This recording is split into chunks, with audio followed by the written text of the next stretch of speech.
Pernahkah kamu merasa tabunganmu ludes hanya karena takut ketinggalan tren yang ternyata cuma bertahan 3 bulan? Di saat semua orang terlihat sukses di media sosial, realitanya banyak dari mereka sedang menuju kebangkrutan sistematif tanpa kamu sadari. Aku ingin mengajak kamu melihat sebuah realita pahit di balik gemerlap bisnis viral yang sering muncul di FYP kamu.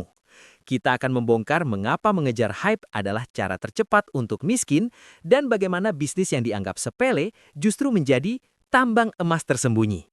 Bayangkan begini, kamu melihat sebuah tren minuman baru atau camilan viral yang viral. Semua orang antre, semua influencer posting. Akhirnya kamu memutuskan untuk ikut terjun, mengeluarkan modal mungkin 50 juta sampai 100 juta untuk franchise atau sewa ruko. Bulan pertama, ramai. Bulan kedua, mulai menurun. Bulan keempat, trennya hilang, diganti tren baru, dan kamu terjebak dengan sisa stok serta biaya operasional yang terus berjalan. Inilah yang aku sebut sebagai laba semu. Secara data, 90% bisnis yang hanya mengandalkan viralitas akan gagal dalam 12 bulan pertama, karena mereka tidak memiliki fondasi kebutuhan dasar. Mereka hanya menjual kebaruan, bukan solusi. Di sisi lain, ada bisnis-bisnis yang mungkin terlihat membosankan, seperti jasa laundry kiloan, toko spare part, atau distribusi sembako, yang mungkin tidak pernah masuk konten estetis di Instagram, tapi mereka mencatatkan margin keuntungan stabil 15-20% setiap bulannya, tahun demi tahun. Kita seringkali terjebak dalam shiny object syndrome, di mana kita merasa harus memulai sesuatu yang keren agar diakui secara sosial. Padahal dalam dunia finansial yang serius, keren itu tidak membayar tagihan. Yang membayar tagihan adalah arus kas yang konsisten. Di video ini, aku akan tunjukkan kenapa bisnis yang sering dianggap remeh justru bisa memberikan kamu kebebasan finansial 5 kali lebih cepat daripada mencoba menjadi the next big thing yang belum tentu berumur panjang. Sebelum kita bahas lebih dalam tentang cara mengidentifikasi bisnis bosan yang menguntungkan ini, pastikan kamu klik tombol subscribe dan nyalakan loncengnya. Karena di channel Arah Bisnis, aku akan terus berbagi strategi realistis untuk membantu kamu mencapai financial freedom tanpa harus terjebak janji manis yang kosong. Yuk, kita mulai bedah realitanya. Sekarang, mari kita bedah realitanya menggunakan angka, karena angka tidak pernah bohong. Aku ingin kamu melihat perbedaan mendasar antara viral growth dan boring wealth dari sisi matematika bisnis. Kebanyakan bisnis viral yang kamu lihat di media sosial itu memiliki apa yang kita sebut sebagai shelf life atau masa simpan yang sangat pendek. Data menunjukkan bahwa bisnis berbasis tren seringkali hanya mampu bertahan kurang dari 180 hari sebelum pasarnya jenuh dan konsumen pindah ke hal baru lainnya. Bayangkan kamu membuka bisnis minuman kekinian yang sedang meledak. Di 2 bulan pertama, kamu mungkin bisa mengantongi profit bersih 100 juta rupiah per bulan. Kedengarannya luar biasa, bukan? Tapi di bulan ketiga, trennya hilang. Kompetitor muncul di setiap sudut jalan, dan tiba-tiba profit kamu turun drastis bahkan jadi minus karena biaya operasional yang tinggi. Total keuntungan yang kamu amankan mungkin hanya 200 juta rupiah sebelum bisnisnya mati. Sekarang bandingkan dengan bisnis bosan yang memenuhi kebutuhan utilitas. Sesuatu yang tidak keren untuk diposting di Instagram, tapi dibutuhkan manusia setiap hari. Contohnya seperti jasa laundry kiloan, distribusi sembako, atau pengelolaan properti kos-kosan. Bisnis seperti ini mungkin hanya memberikan kamu profit stabil 15 juta rupiah per bulan. Angka ini terlihat kecil jika dibandingkan dengan 100 juta tadi. Namun, bisnis utilitas ini memiliki resiliensi yang luar biasa. Dengan pengelolaan yang benar, bisnis ini mampu mencetak ROI atau Return on Investment sebesar 20% sampai 30% secara konsisten setiap tahunnya. Mari kita hitung. Profit 15 juta sebulan yang stabil selama 10 tahun akan menghasilkan total 1,8 miliar rupiah. Sementara, bisnis viral tadi sudah tutup di bulan ke-6. Disinilah letak keajaiban cash flow compounding. Kita tidak mencari lonjakan pertumbuhan yang fluktuatif dan bikin stres, tapi kita membangun aliran kas yang bisa diprediksi. Aku sering melihat orang terjebak mengejar keuntungan besar dalam waktu singkat. Padahal, kekayaan sejati dibangun dari konsistensi. Pensiun dini bukan dicapai dari satu kali menang lotre bisnis, tapi dari kemampuan kamu membangun aset yang terus menghasilkan uang saat kamu tidur tahun demi tahun. Jadi, pilihannya ada di tangan kamu. Mau mengejar profit 100 juta rupiah yang hanya bertahan 2 bulan, atau membangun fondasi profit 15 juta rupiah yang mengalir stabil selama 1 dekade. Kalau kamu lebih memilih jalur yang pasti dan terukur untuk mencapai financial freedom, pastikan kamu subscribe ke channel Arah Bisnis agar tidak ketinggalan strategi mendalam seperti ini. Selanjutnya, aku akan tunjukkan bagaimana cara kamu mengidentifikasi sektor bisnis bosan mana yang paling cocok untuk kamu mulai sekarang juga. Sekarang, mari kita masuk ke inti strateginya. Aku menyebutnya sebagai 3 langkah menuju monopoli. Ini bukan sekedar teori, melainkan peta jalan praktis yang digunakan oleh para pengusaha yang mungkin tidak pernah kamu lihat di media sosial, tapi memiliki arus kas yang jauh lebih sehat daripada startup yang sedang bakar uang. Langkah pertama, kamu harus mengidentifikasi 3 masalah bosan yang ada di sekitar kamu. Aku bicara tentang sektor-sektor yang dianggap tidak keren atau terlalu melelahkan oleh kebanyakan orang. Contohnya, pengolahan limbah, distribusi air bersih, atau jasa binatu profesional. Kenapa ini penting? Karena saat orang lain sibuk mengejar tren AI atau kopi susu kekinian, kompetisi di sektor bosan ini sangat minim. Kamu masuk ke pasar di mana orang bersedia membayar karena mereka butuh, bukan sekedar ingin. Cari sesuatu yang membuat orang lain berkata, "Aduh, males banget ngerjain itu." Disitulah peluang kamu. Langkah kedua adalah menerapkan strategi low overhead. Salah satu kesalahan fatal pengusaha pemula adalah terlalu cepat menyewa kantor bagus atau membeli seragam mahal.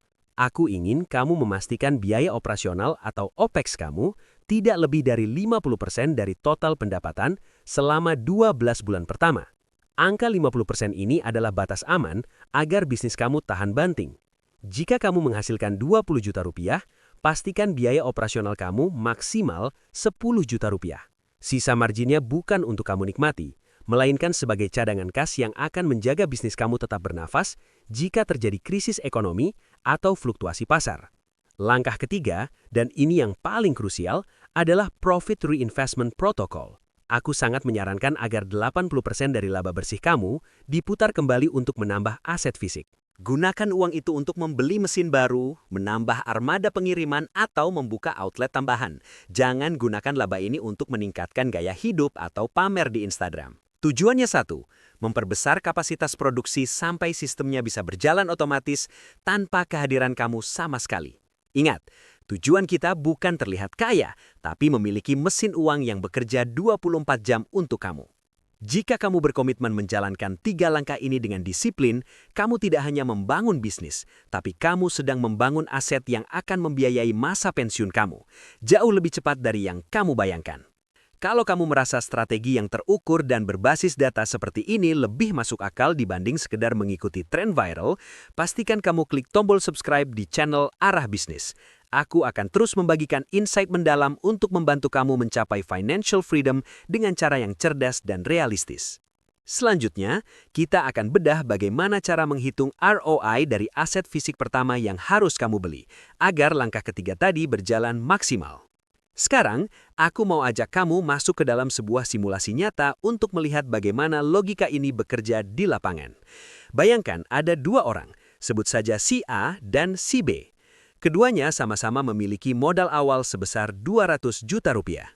Si A memilih jalur yang sedang ramai. Dia membuka franchise minuman yang lagi viral banget. Booth-nya estetik, logonya kekinian, dan di bulan-bulan pertama antriannya mengular sampai ke jalan. Si A merasa sudah berada di jalur yang benar. Di tahun pertama, si A terlihat sebagai pemenang yang mutlak. Dia punya banyak followers di media sosial, outletnya selalu ramai di foto, dan dia bisa memamerkan profit yang besar di depan teman-temannya. Secara kasat mata, si A sukses besar. Namun, mari kita lihat si B. Si B dengan modal 200 juta yang sama, dia memilih jalur yang jauh dari kata keren. Si B membuka jasa pengelolaan limbah medis atau limbah UMKM. Bisnis yang kotor, tidak bisa dipamerkan di Instagram Story, dan butuh banyak urusan perizinan yang membosankan. Di tahun pertama, si B mesti berjuang mencari kontrak kerjasama. Dia tidak terlihat sukses, bahkan mungkin orang-orang di sekitarnya bertanya-tanya kenapa dia membuang modal sebesar itu untuk bisnis sampah. Tapi, masuk tahun kedua, disinilah plot twist-nya dimulai. Tren minuman viral yang diikuti si A mulai jenuh, konsumen mulai bosan dan pindah ke tren baru yang lebih unik. Omset si A anjlok drastis hingga 70%. Sementara itu, biaya sewa tempat di lokasi strategis dan gaji karyawan tetap harus dibayar. Akhirnya, si A terpaksa gulung tikar. Masalah terbesarnya, tumpukan peralatan mesin dan aset franchise-nya yang dulu dibeli mahal, sekarang hanya menjadi besi tua yang tidak bernilai karena tidak ada lagi yang mau membeli bisnis yang trennya sudah mati. Bagaimana dengan CB? Dunia mungkin tidak pernah melirik bisnisnya, tapi rumah sakit, klinik, dan pabrik akan selalu menghasilkan limbah setiap hari, apapun kondisinya. Kontrak CB terus diperpanjang karena dia menawarkan solusi atas masalah yang permanen. Cash flow-nya stabil dan tumbuh konsisten sekitar 15-20% per tahun. Hasil akhirnya, di saat si A harus mulai lagi dari nol dengan tumpukan hutang sisa operasional, si B justru bisa pensiun dini di usia 35 tahun. Bisnis bosannya sudah menjadi mesin uang otomatis yang bisa berjalan sendiri tanpa perlu dia hadir di sana setiap hari. Pesan moralnya jelas, kecepatan di awal bukan penentu kemenangan di akhir. Bisnis yang membosankan seringkali memiliki daya tahan yang jauh lebih kuat karena mereka berbasis pada kebutuhan, bukan sekedar keinginan sesaat. Kalau kamu merasa strategi yang realistis dan berbasis data seperti ini lebih masuk akal untuk masa depanmu, pastikan kamu klik tombol subscribe di channel Arah Bisnis. Aku akan terus berbagi strategi bagaimana mengelola modal yang kamu punya agar bisa menjadi jalan menuju financial freedom yang sesungguhnya. Pada akhirnya, aku ingin kamu memahami satu hal mendasar. Kekayaan sejati tidak pernah dibangun di atas popularitas yang fana, melainkan di atas utilitas yang nyata. Bisnis viral mungkin memberimu lonjakan profit yang terlihat hebat di media sosial, tapi bisnis bosan memberimu arus kas yang konsisten dan daya tahan untuk melewati berbagai krisis ekonomi. Jika kamu serius ingin mencapai kebebasan finansial di usia muda, berhentilah menghabiskan energi hanya untuk mencari apa yang sedang trending. Tren itu seperti ombak, dia datang dengan cepat, tapi surutnya pun tidak kalah cepat. Alihkan fokus kamu untuk mencari apa yang benar-benar dibutuhkan oleh masyarakat secara terus-menerus. Kenapa aku berani bilang bisnis ini bisa 5x lebih cepat membuat kamu pensiun dini? Logikanya sederhana. Dalam bisnis bosan, kamu tidak perlu terus-menerus melakukan pivot atau riset produk baru setiap 3 bulan sekali hanya karena trennya sudah basi. Kamu bisa fokus 100% pada efisiensi operasional dan penguatan sistem. Ketika sistem sudah matang, bisnis tersebut akan menjadi mesin uang yang bekerja untukmu, bukan kamu yang bekerja untuk bisnismu. Sekarang, aku ingin menantang kamu untuk mulai peka terhadap peluang di sekitarmu. Coba lihat lingkungan tempat tinggalmu sekarang juga. Tuliskan satu ide bisnis bosan yang menurut kamu punya potensi besar, namun sering dianggap remeh oleh orang lain di kolom komentar di bawah ini. Apakah itu jasa pengelolaan sampah, distributor kebutuhan pokok, atau mungkin jasa perawatan teknis bangunan? Mari kita diskusikan logika bisnisnya bersama-sama. Ingat, pensiun dini bukan tentang seberapa terkenal bisnismu atau seberapa banyak likes yang kamu dapatkan.